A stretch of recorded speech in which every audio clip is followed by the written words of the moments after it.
આપણે આગળ જોઈ ગયા ઉદાહરણ નંબર 3.5. હવે આપણે ઉદાહરણ નંબર 3.6 પર આવ્યા છે.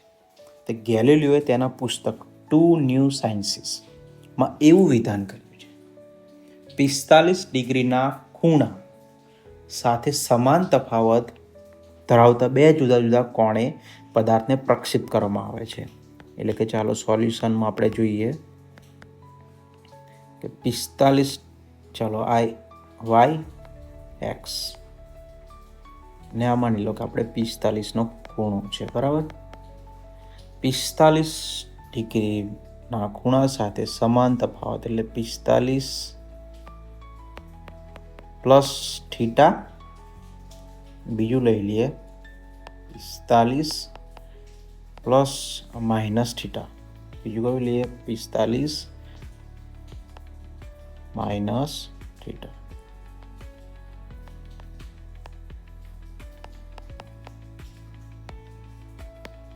ચાલો, તો એમાં એવું કહે છે જુદા જુદા કોણે પદાર્થને પ્રક્ષેપ કરવામાં આવે તો તેમની અવધિ સમાન હોય છે.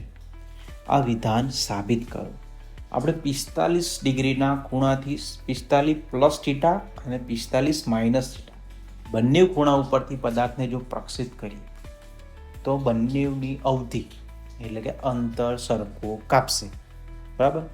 તો અંતર સરખું કાપે અવધિ માટેનું આપણે સૂત્ર કયું લાવ્યા છે? તો કે R બરાબર V0² sin 2θ/g આપણું અવધિનું સૂત્ર છે. ચાલો, તો હવે R1 બરાબર R2 થવું જોઈએ.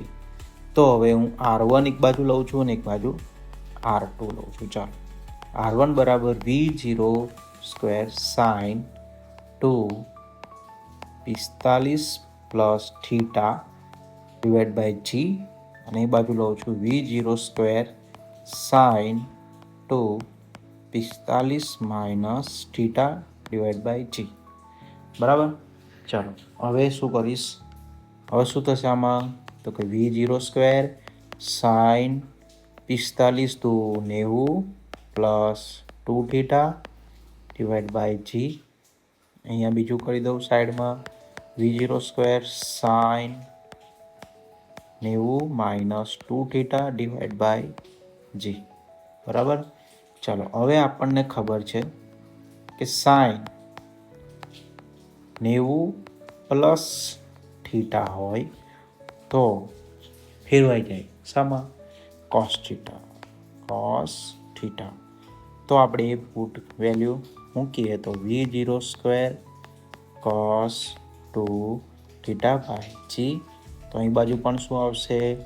V0² cos 2θ/g.